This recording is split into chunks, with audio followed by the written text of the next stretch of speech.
Hola, buenos días. Voy a intentar hablar en castellano, mas no domino lo castellano, soy portugués.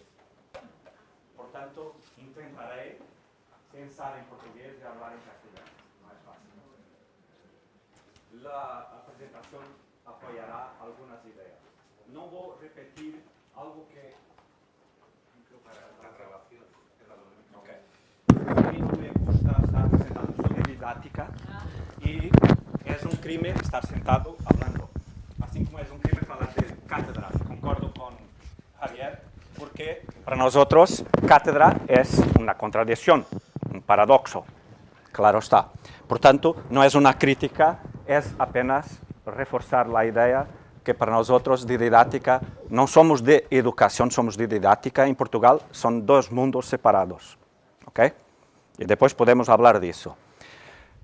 Bien, estoy trabajando en pensamiento crítico casi há 30 anos. Fiz todo o meu percurso, máster, doutorado, e estou liderando um grupo em este trabalho, especialmente em formação de maestros. E venho falar um pouco desse trabalho. De onde venho?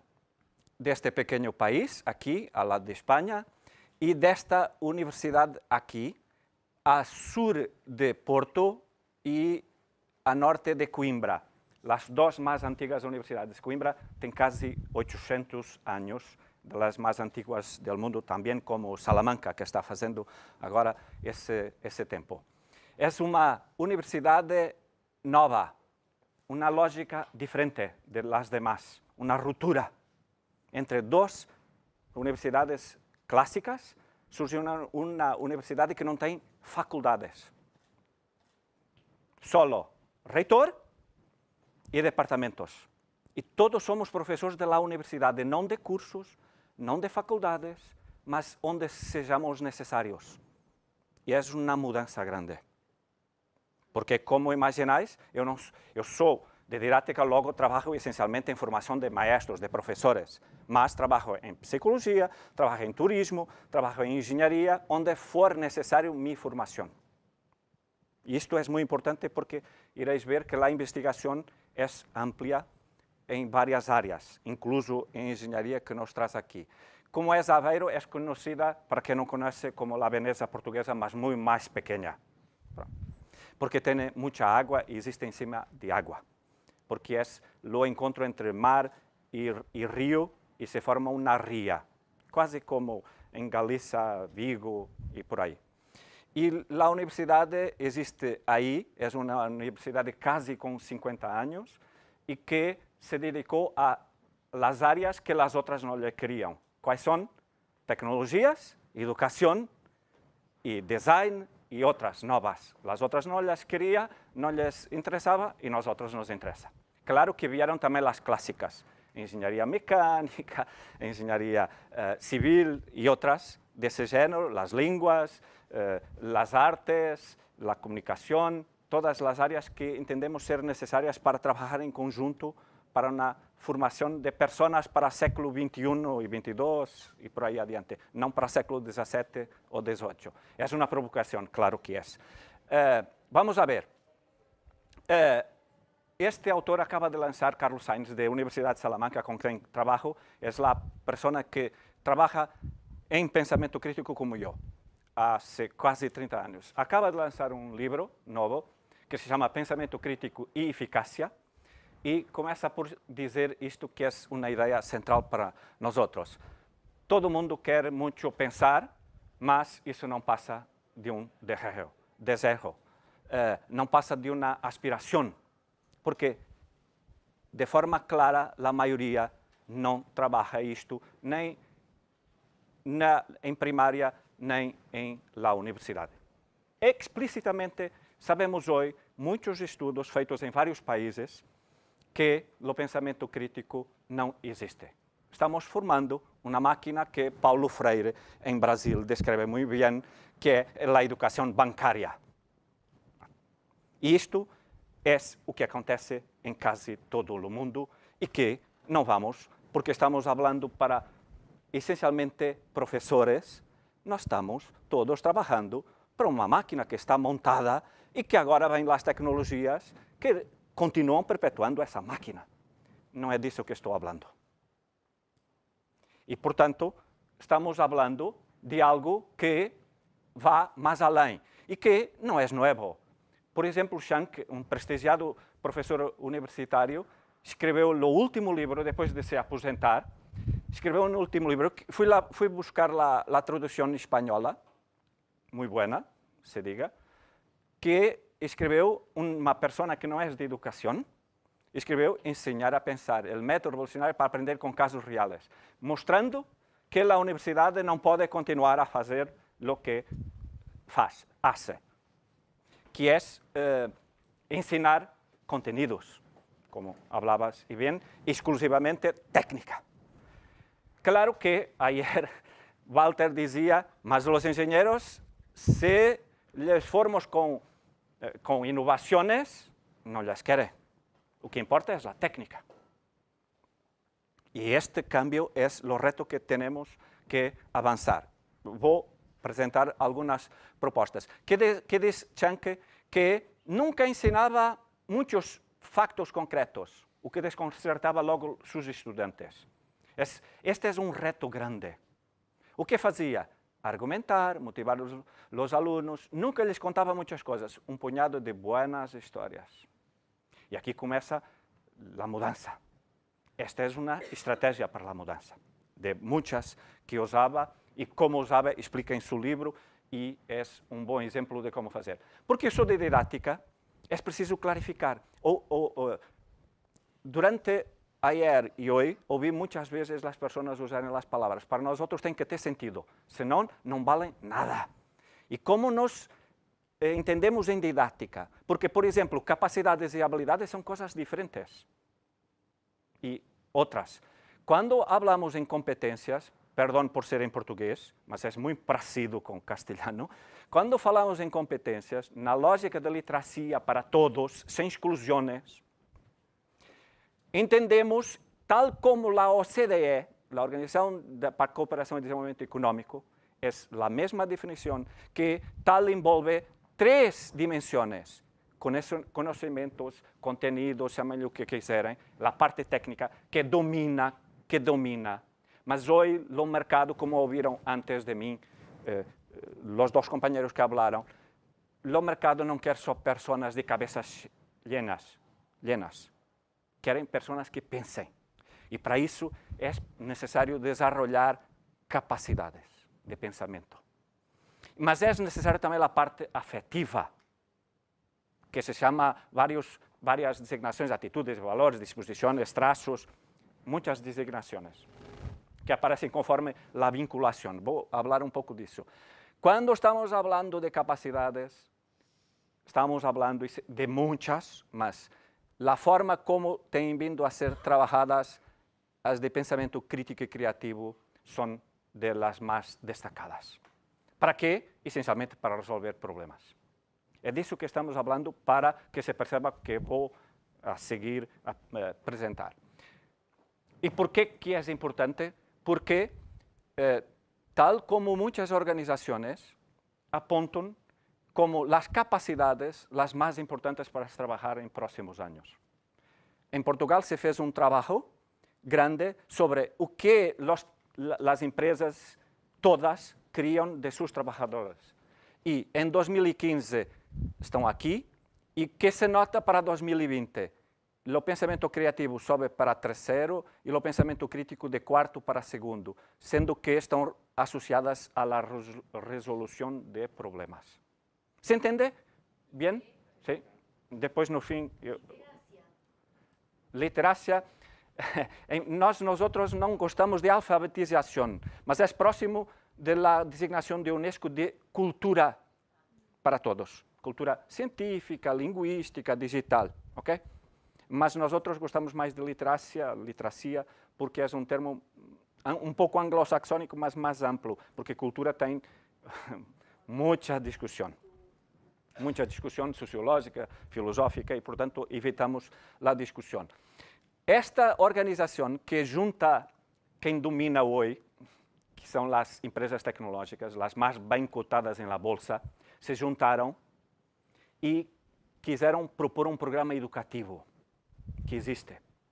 Está em este site e dizem o que querem que todas as escolas, as universidades trabalhem, que são competências. E dizem quais são os nomes. Formas de pensar, criatividade e pensamento crítico são as primeiras. Formas de trabalhar, comunicação e colaboração, são as mais importantes. E formas de viver, de olhar o mundo. E que defendem cidadania, responsabilidade e outras, and so on. E, portanto, temos um cambio também grande que é preciso perceber e acompanhar, porque estas empresas não estão separadas e não estão à espera que as universidades acompanhem. Estão criando novas dinâmicas e as universidades ou se adaptam ou vão ter dificuldades em muitas áreas em acompanhar este mercado tecnológico. E, portanto, quando vamos à rede, peço desculpa, quando se procura em la rede pensamento crítico, é uma confusão total. A nuvem que aparece, ayer falávamos de nuvens, a nuvem que aparece é uma confusão. E esse é um problema. Todo mundo habla de pensamento crítico e criativo, mas a maioria das pessoas não sabe o que está falando. Está falando com senso comum. Isso não é aceitável em acadêmicos. Então, de que estamos falando? Estamos falando de um trabalho que começou muito em anos 80 do século XX, mas, atenção, não vou perder aqui muito tempo, mas vem de antiga Grécia. Sócrates, Platão são, e hoje há uma estratégia que se chama questionamento socrático, é nada mais que uma estratégia bem antiga que Sócrates usava com seus alunos, com seus pupilos. E, portanto, estamos falando de um trabalho que vem da antiguidade. Mas, em anos 80, houve um disparo brutal. Por que está arriba e abaixo? Porque arriba estão os filósofos e abaixo estão os psicólogos, que são os campos mais importantes em esta área e que deram um contributo muito grande para a educação. E entre estes estão autores que são fundamentais. John Dewey, com pensamento reflexivo, é uma base muito importante, com livros muito importantes. Apenas de ser isto, foi a primeira pessoa a criar uma escola de formação de professores, porque até o início do século XX, todo mundo achava que para ser professor tinha que só saber conteúdo, nada mais. E Dewey criou a primeira, e só tem 100 anos. Estamos falando de algo que é formação de professores, só tem 100 anos. Em Portugal e Espanha, menos. Formação formal, porque maestros sempre foram formados, mas com uma formação muito de conteúdo disciplinar. E continua sendo assim em muitos países. E, portanto, muito importante, mas todos estes filósofos têm trabalhos muito importantes. Richard Paul acabou de morrer, mas é dos livros mais lidos em todo o mundo anglo-saxónico, e Robert Ennis continua sendo vivo, e bem vivo, e Lippmann teve um programa que se chama Filosofia para Niños, que é fundamental, continua sendo fundamental, embora em Portugal mal aplicado, porque é a Sociedade Portuguesa de Filosofia e que passa a ideia que isto é filosofia, e não é filosofia, são modos de pensar. Claro que filosofia é um modo de pensar, mas a ideia é que isto é só para quem vai fazer em secundária filosofia é errada, porque Lippmann escreveu que filosofia para criança é para começar com ninhos pequenos. Isto é importante. E abaixo estão alguns autores de psicologia, sendo que Diana Alpern, para mim, continua trabalhando muito e bem, com clareza, sobre pensamento crítico. Dito de outro modo, quando me perguntam, pensamento crítico, como se ensina? Fala um pouco de tua experiência. Há um conjunto de expressões que são importantes. Já respondi um pouco ao porquê, embora vou buscar outras razões, mas a questão que mais me coloca, como promovo o pensamento crítico? Como se desarrolla o pensamento crítico? É a pergunta mais frequente, claro. Entre outras perguntas que se hacen, mas esta é a que pessoas de didática como eu me são colocadas, e é uma da questão que didática não foge, porque nós didática queremos teorias, mas queremos a aplicação das teorias. E essa ligação, essa transposição É o reto. Mas para essa transposição, e baseando em muitos autores ibero-americanos, essencialmente, tirei todos os anglo-saxónicos anteriores para se perceber que há muita investigação sendo feita em Portugal, Espanha e Ibero-Americana, a este nível. O último seminário de pensamento crítico em la educação foi em Colômbia, em ano passado. É importante dizer isto, falar disto. E o que é importante? Estes três, e depois dizer que o pensamento crítico só se desenvolve se começar nos primeiros anos. Sabemos hoje da investigação que os adultos são os piores para se desenvolver pensamento crítico. ¿Por quê? Porque o cérebro, as neurociências nos dizem isto de uma maneira simples, estou a ser provocador. O cérebro está parado há demasiado tempo para se começar a mexer. E isto é importante de dizer. Agora, é demasiado tarde. Claro que é possível, mas demasiado tarde. Se começarmos com niños pequenos, onde eu tenho feito muita investigação, é possível cambiar e as capacidades se veem com clareza, porque os niños estão abertos a pensar o mundo. E essa é uma questão muito importante, mas para isso é preciso que seja de um modo explícito. E quando pergunto a meus futuros maestros que oriento em prático, pergunto, que capacidade queres desenvolver? Esta. Onde está a atividade? Onde estão? Ah, esta. Mas aqui não está claro. Onde é que está a intencionalidade? Como queres desenvolver esta capacidade se as atividades não têm nada claro, focado em essas capacidades? Não. De boas intenções, estamos todos cheios. ¿Se percebe? Não se pode ficar só com a intenção, tem que haver ações claras para promover. E por isso é importante fazer um trabalho sistemático. As capacidades não se desenvolvem porque eu fiz uma ou duas vezes, uma ou duas atividades para se desenvolver. Impossível. Eu costumo usar esta metáfora que o português António Damasio, que escreveu os livros O Erro de Descartes e todos os seguintes, Sentimento de Si, e outros, usa, e me permitiu usar, e me permite usar, porque lhes permite perceber de que estamos falando. De modo sistemático significa que ninguém se torna maratonista, assim se diz em castelhano, de maratona, fazendo um ou dois treinos, uma ou duas práticas. É preciso um trabalho continuado de muito tempo. É o mesmo em las capacidades, porque é outro músculo. Se entende? Pronto. Fácil. Portanto, há que começar cedo, de forma gradual e deliberada, a promover o pensamento crítico. Mas as razões, para que fique claro, porque estou falando para um público, e tive que acertar aqui, que já percebi que é diferenciado, mas que quer, de vários países ibero-americanos, mas que quer cambiar, o que é bueno, mas para cambiar não são só o mercado que interessa atender, o mercado empresarial, o mercado de trabalho. É preciso atender a outras razões. Para mim, as mais importantes são as éticas. As pessoas todas têm o direito de pensar por si próprias. Para quê? Porque existem razões intelectuais, não podem ser escravos de outros. Há uma grande manipulação, como se vê em Estados Unidos, em Brexit e outros, das pessoas. As fake news só existem porque a maioria das pessoas não tem capacidades de pensamento crítico ligadas à avaliação de credibilidade de fontes. Isto não é trabalhado. Portanto, as pessoas têm que acreditar em tudo que vê. E votam, como se vê, em dois países que se diziam as maiores democracias, Estados Unidos e Inglaterra. Deixem-me dizer, estamos em contraciclo em Portugal, porque somos a única que está em contraciclo. Estamos com um governo de esquerda e crescendo acima de todos os outros, em tudo. E isto se deve porque estamos contrariando propositadamente o que nos mandaram fazer. Subir os impostos, baixamos os impostos. Baixar os soldos, subimos os soldos. E a diferença se nota. Pronto. E isto se diz, não estamos bem ainda, mas estamos saindo de uma profunda crise porque estamos pensando por nós outros. E isto é muito importante de dizer publicamente. Por quê? Porque há, finalmente, uma intenção coletiva de cambiar.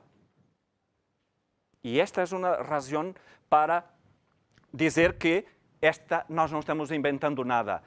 O currículo americano fala muito claramente, todo mundo fala de STEAM, Claro que STEAM é importante, é um documento muito trabalhado pela comunidade americana e o novo currículo tem uma grande ênfase em las capacidades. Muito bem. E, portanto, perceberam que o caminho era esse. Mas está acontecendo o mesmo em outros países, não só em Estados Unidos e Inglaterra, a OCDE também habla em pensamento crítico e Portugal, desde ano passado, é uma obrigação, finalmente, clara do pensamento crítico e criativo. E é uma obrigação onde se desenvolveu um documento sobre as competências que os portugueses querem, uma longa discussão que a escola obrigatória, que é toda a escola até o final de secundária, 18 anos, todos os niños têm que andar 18 anos na escola. Isto é que é formação para a vida. Tem que ser assim. Portanto, cambiamos isso. Todo mundo tem que andar na escola. E o que queremos desenvolver em escola? Nada de conteúdos. Competências. Quais são? 10. São estas. E se olharem, pensamento crítico e criativo é uma delas. E volta explicando o que é uma competência, buscando os documentos internacionais. Não estamos criando nada de novo. Os documentos são as referências internacionais, conhecimentos, capacidades e atitudes interligados sempre que possível, interlaçados sempre que possível. E, portanto, este documento existe, foi uma longa discussão, está cambiando, vai ser um documento que vai cambiar os próximos retos, que é mudar os currículos todos. E isso é que é um cambio a longo prazo que vai ser difícil, porque entra as questões de poder. Todo mundo acha que os seus conteúdos, português é importante, língua inglesa é importante, matemática é importante, ciência, tudo é importante. Mas, claro que sim, conhecimentos são importantes, mas temos que trabalhar também, tem que estar claro onde estão as capacidades, que capacidades, onde estão as atitudes e que atitudes. E me deixem dizer, temos em investigação formas de ensinar e de avaliar. E esse trabalho tem sido nossas áreas de investigação. Quadros teóricos, propostas didáticas, formação de professores, queremos cambiar as práticas de todos. Temos trabalhado aí em muita investigação porque queremos melhorar a aprendizagem dos alunos. Para que queremos isto? Este é nosso objetivo desde quase 30 anos que estamos fazendo isso. Usamos estes referenciais, são vários, ajudam muito porque são pessoas, só dizer que Ennis é uma pessoa que o primeiro artigo sobre pensamento crítico é de 1962, o primeiro artigo, portanto, trabalho muito continuado. Ennis tem uma definição, já vou mostrar onde que existe. Esta definição é muito clara para nós outros porque ele não só define teoricamente como na prática, dizendo depois o que é que envolve isto de um pensamento sensato, reflexivo, focado no que decidir ou acreditar. Está cá tudo, mas ele, no tudo, tem uma lógica em que diz que nós, a interagirmos, para resolver problemas, usamos diferentes capacidades para tomar uma decisão sobre o que fazer ou em quem acreditar. E este trabalho de Ennis tem uma lista longa de parte afetiva, de disposições, atitudes, valores, diz quais são, e tem a parte cognitiva. Ennis continua vivo, tem quase 90 anos, continua vivo, trabalhando, já não viaja, mas fez uma conferência em ano passado, via Skype, neste encontro de pensamento crítico, portanto, continua muito ativo. E mais, para além de los niños pequenos, diz que o pensamento crítico tem que cambiar em las universidades, que não chegou ainda às universidades. Um homem que fez e que trabalhou em las melhores universidades norte-americanas. Tem um teste de pensamento crítico de Cornell, que é usado para a entrada em muitas universidades privadas norte-americanas. E outras. A minha também usa este teste na versão portuguesa, que trabalhamos também.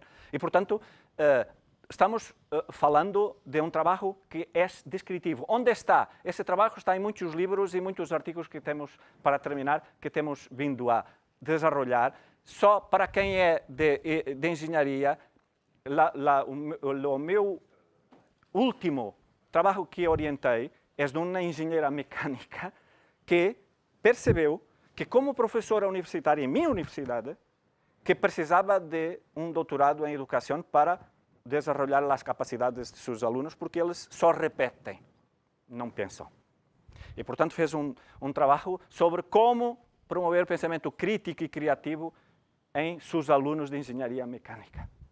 E ela é uma engenheira mecânica. Portanto, temos trabalhado aí com várias áreas. Temos um livro em OEI que Toscano insistiu para que pudesse ser em português. Não é fácil escrever em OEI em português. Apesar de sermos metade de falantes, o português continua a ser a língua que, se não fosse a sensibilidade de Toscano, continuava não surgindo. Somos metade, claro, com os brasileiros, né? Que são muitos. Né? E, portanto, se falamos metade de nós português tem que entrar. Este livro está gratuito, termino. Gratuito, quem lhe queira descarrega. Tudo isto é ciência aberta. Se descarrega para se ver como fizemos, com que estratégias, e podemos falar disso. E, nomeadamente, para mim, é informal. Se querais falar, como o professor Rubio acabou de dizer, me mandais um e-mail e vos faço chegar. O último livro que publiquei, acaba de ser publicado, é As Comunidades Online na Promoção do Pensamento Crítico. O que faço? Uso as comunidades porque com Bolonha é fundamental o trabalho autônomo para desenvolver competências em universidade. Como faço isso na formação de professores? O trabalho presencial e como faço o trabalho autônomo em uma comunidade online de prática e de aprendizagem. Como se faz? Conjuntamente com os professores das escolas onde vão fazer o prático, para haver coerência de modelo. E esse é um trabalho que fizemos nos últimos 10 anos e que acabamos de publicar na universidade e outros livros que temos. Pronto. Termino dizendo que os principais retos são estes que acabei de falar, mas outros tecnológicos. Temos que avançar para la... Não podemos dizer, não me interessa os móveis, não me interessam os móveis. Claro que interessa. Não há jovem que não os use. Então temos que olhar para eles do ponto de vista educativo. Este é um reto. Como usar?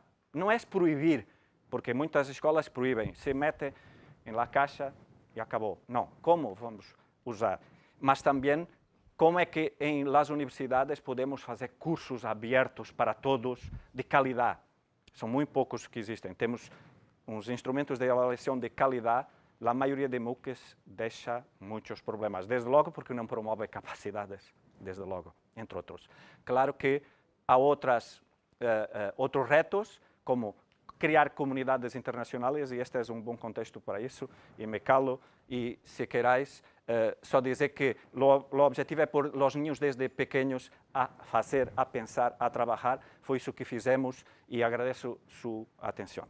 E estou aqui estamos.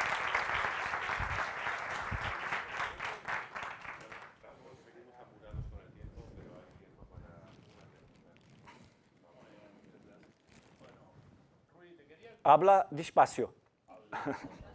Eu posso falar português se você prefere, mas Okay. o auditório pode... Okay. Hay una dificultad lógica interesante sobre el pensamiento crítico que viene desde Kant, una dificultad filosófica y que me interesa conocer tu opinión. Básicamente el problema refiere a los límites del pensamiento crítico y puede formularse de esta manera. Siempre que se somete a crítica a una idea o a un conjunto de soluciones posibles, ello parece requerir estabilizar y dejar fuera de la crítica por lo menos las herramientas que se están utilizando. Es decir, que la crítica siempre está circunscrita a un universo que se elige como objeto de la crítica y deja fuera las herramientas que permiten que la crítica sea posible. Por ejemplo, si yo someto algo a crítica utilizando ciertas estrategias lógicas que las considero pertinentes y valiosas para la crítica, esas estrategias están fuera de crítica. O si efectúo un ejercicio crítico en nombre de ciertos fines, por ejemplo una idea de la racionalidad o de la formación integral, esas ideas son las que sostienen la crítica y por lo tanto quedan fuera, no son materia prima de la crítica. Y da la impresión de que siempre todo ejercicio crítico se mueve en esos dos polos. algo que es materia de la crítica y algo que es herramienta de crítica y por lo tanto queda sustraído. ¿Cómo ves el tema? Es una cuestión difícil de responder en poco tiempo. Voy a intentar. Primero, para nosotros, hemos vindo a trabajar en diferentes estrategias de promoción de pensamiento crítico que son para nosotros fundamentales. Estrategias, sempre que possível, centradas em lo alunado, não em lo professor, porque é uma contradição, porque eu estar aqui falando, sabemos que vosotros estáis mobilizando muito pouco vosso potencial de pensamento crítico. Estáis apenas mobilizando a escuta, pensando em outras coisas, consultando lo móvel, mas são atividades mentais bajas. Y eso me lleva a la segunda dimensión, que es cómo desarrollar y qué capacidad de desarrollar. Ennis tiene una lista que organiza en 5 áreas, desde clarificación a, por ejemplo, identificar falacias. La mayoría de los discursos son falaciosos. En mi país, muchos políticos usan falacias inmensas. Por ejemplo, apelo à autoridade. É assim porque fulano tal diz que é assim. Isto é uma falácia básica que a maioria das pessoas não trabalha, não identifica. É preciso trabalhar. E, em lo ensino superior, identificar falácias em cada área de conhecimento é muito fácil. Em engenharia existem imensas falácias. Descobri com mi doutoranda as falácias mais usadas em engenharia. São imensas. Fórmulas, bases imensas. Em educação, em sociologia, em psicologia, muitas falácias. O estudo mais citado em psicologia se descobriu agora que era falso. O estudo dos macacos dentro de uma casa se descobriu agora que era uma falácia. Por quê? Porque uma pessoa pegou no estudo, inventou o contexto e tirou extrapolações em anos 50, 60 e todo mundo citou aquele estudo. E o estudo, nunca ninguém foi verificar a origem, quem fez, como fez. O estudo era falso. E isto acontece muito em ciência. Estudos que, cada vez mais, com a internet, surgem em várias áreas e são falsos, são fake. E, portanto, temos que trabalhar capacidades como essas. Outras capacidades importantes, como se toma uma decisão. Há muito trabalho em várias áreas. Toma de decisões é uma área que cresceu muito, especialmente na gestão, nas organizações. Mas, como falava antes, a maioria das decisões são muito discutíveis como se tomam. Os proprietários da empresa, tenho um estudo, os proprietários de pequenas e médias empresas em Portugal não tomam decisões. São influenciados e depois decidem, por norma mal, das pequenas e médias empresas. O que significa que temos que cambiar. Por isso, as empresas nos estão contactando para dizer, me ajuda, me apoia a tomar uma decisão. O que estou dizendo? Que temos ferramentas hoje claras de psicologia e de filosofia que nos apoiam e que a educação tem vindo a trabalhar para que a crítica seja não o bota abaixo, nós dizemos em português, sempre criticando para dizer mal, mas para construir coletivamente as decisões conjuntas, as decisões para o bem-estar de todos, sem exceções. E isso é que é o reto, porque as decisões normalmente são para elites, para perpetuar direitos adquiridos, que se acham adquiridos. E esse cambio é muito difícil, porque, por norma, as pessoas nos dizem, a mim me interessa que minha empresa produza e ganhe, tenha mais lucro, porque senão condiciono a vida de muitas pessoas. Mas como se consegue isso? Respeitando todos e os lucros não aumentando, mas sejam distribuídos e sejam revertidos para o bem comum. É um reto grande em las grandes empresas. Só para dizer uma coisa, não são direitos, privilégios. Claro. Como em Brasília, é lo mismo, ¿no? Entonces, el derecho es otra Las personas acham que son derechos, mas no son derechos. Sí, es verdad.